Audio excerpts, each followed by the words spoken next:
Hello, everyone. Welcome back to another episode of the Personal Growth Talks podcast. I'm your host, Jason, and today we're diving into a fascinating topic that can change how you think, work, and live. Have you ever wondered if it's possible to make your brain sharper, more focused, and more adaptable? Well, the answer is yes. In this episode, we're talking about how to train your brain for success and mental well-being. Hi, everyone. I'm Julia, your co host. I'm super excited about today's topic because, let's face it, who wouldn't want to boost their brain power? Whether it's improving your memory, enhancing your focus, or just staying mentally sharp, brain training is something anyone can do, no matter their age or background. And the best part? It doesn't require expensive tools or complicated methods. We'll be sharing simple, practical tips that you can start using today. Exactly. Plus, we'll discuss why training your brain is just as important as exercising your body. So grab a cup of coffee, find a comfy spot, and let's explore how you can unlock the full potential of your mind. And if you're listening and have your own tips or experiences about brain training, we'd love to hear them. Drop us a comment after the show or share your thoughts on social media.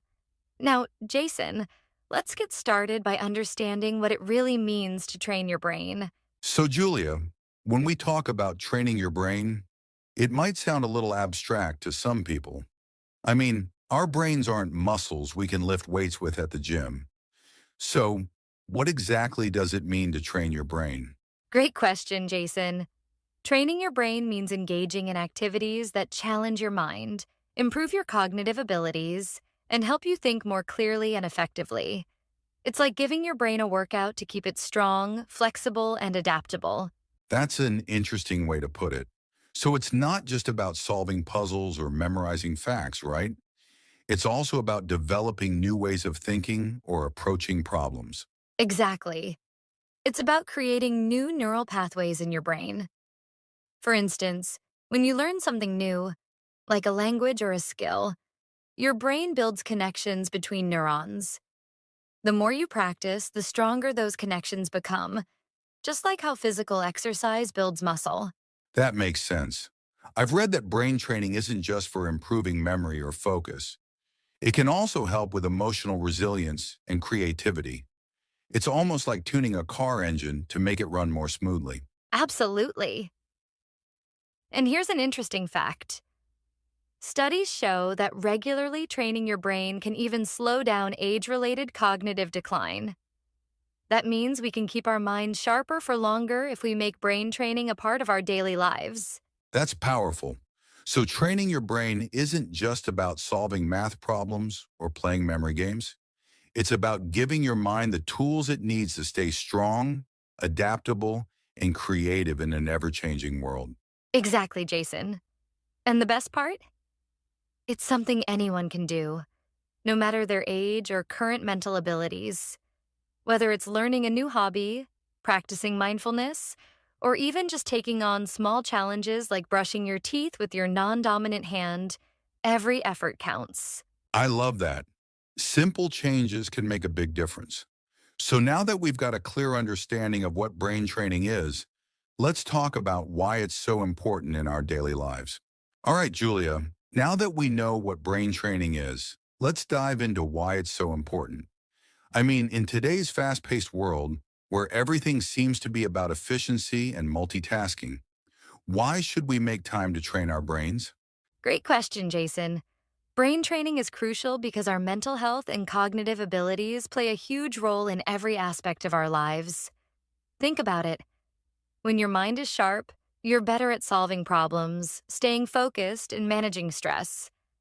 It's not just about being smart, it's about functioning at your best, no matter what challenges come your way. That's true. I've noticed that when I'm mentally tired or unfocused, even small tasks feel overwhelming. But when my brain is in good shape, I can tackle things more efficiently and creatively. Exactly. And here's another reason brain training matters. Our brains are like any other part of our body. They need exercise to stay healthy. If we don't challenge our minds, they can become sluggish over time. This is especially important as we age because regular brain training can reduce the risk of cognitive decline and memory loss. That's a good point. So brain training is like an investment in our mental future. But it's not just about preventing issues, right? It's also about enhancing our current abilities, like improving focus, decision-making, and even emotional control. Absolutely. For example, people who regularly train their brains often report feeling more confident and capable in their daily lives. And let's not forget that brain training can also boost creativity. By challenging your mind with new activities, you open yourself up to fresh ideas and perspectives. That's inspiring.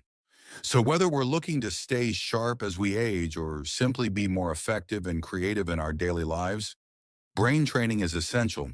Exactly. It's not just a luxury, it's a necessity in today's world. And the good news is, anyone can do it. In the next segment, we'll talk about some simple ways to start training your brain right now. All right, Julia, we've talked about why brain training is important, but I'm sure our listeners are wondering, how do I actually train my brain? So let's get into some simple, practical ways to start. Absolutely, Jason. The great thing about brain training is that it doesn't have to be complicated or time consuming. One of the easiest ways is to challenge your brain with puzzles and games. Things like crosswords, Sudoku, or even mobile brain training apps can help improve your problem solving and critical thinking skills. That's a great tip. I also heard that learning something new is one of the best ways to train your brain. For example, picking up a new language, learning to play an instrument, or even trying a new recipe can create new neural connections and keep your mind engaged. Exactly. And here's another one: physical exercise. Believe it or not, staying physically active is fantastic for your brain. Activities like yoga, walking, or even dancing improve blood flow to your brain, which helps it perform better. That's true. I've noticed, I think, more clearly after a good workout. What about mindfulness practices like meditation? I've heard they're great for improving focus and reducing stress. Yes, meditation is amazing. It helps you train your mind to stay present and focused. Even just a few minutes a day can make a big difference. Another tip is to switch up your routine. For instance, try using your non dominant hand for tasks like brushing your teeth or writing. It might feel awkward, but it forces your brain to adapt and think differently. That's an interesting one. It's like giving your brain a little workout by doing something unusual. I'd also add reading as a fantastic way to train your brain. Whether it's a novel, nonfiction, or even listening to audiobooks, it keeps your mind active and exposes you to new ideas. Absolutely, Jason. And let's not forget about socializing. Engaging in meaningful conversations and building relationships can also challenge your brain. It's a great way to improve memory, emotional intelligence, and problem solving skills. That's such a good point. So from puzzles and physical exercise to meditation and socializing, there are so many ways to train your brain. And the best part is, these activities can be fun and rewarding at the same time. Exactly. The key is consistency. Even spending 10 to 15 minutes a day on these activities can lead to big improvements over time. So, listeners, try adding one or two of these tips to your daily routine and see how it feels. Great advice, Julia. In the next segment, we'll talk about some common challenges people face when trying to train their brains and how to overcome them. So, Julia, we've covered a lot of great tips for training your brain, but like anything else, it's not always smooth sailing. People often face challenges when trying to start or stick to brain training. Let's talk about some of those challenges and how to overcome them. Absolutely, Jason. One of the most common challenges is consistency. Many people start strong but lose motivation after a few days or weeks. Life gets busy and brain training takes a back seat. That's so true. I've been there myself. One way to overcome this is to set small, realistic goals. For example, instead of saying, I'll meditate for 30 minutes every day, start with just 5 minutes. Small steps are easier to stick to and they build momentum. Great point. Another challenge is feeling overwhelmed or not knowing where to start. With so many brain training methods out there, it can be hard to choose the right one. In that case, I'd say start with something you enjoy. If you love puzzles, begin with crosswords or Sudoku. If you prefer movement, try yoga or dance. The key is to make it fun so it doesn't feel like a chore.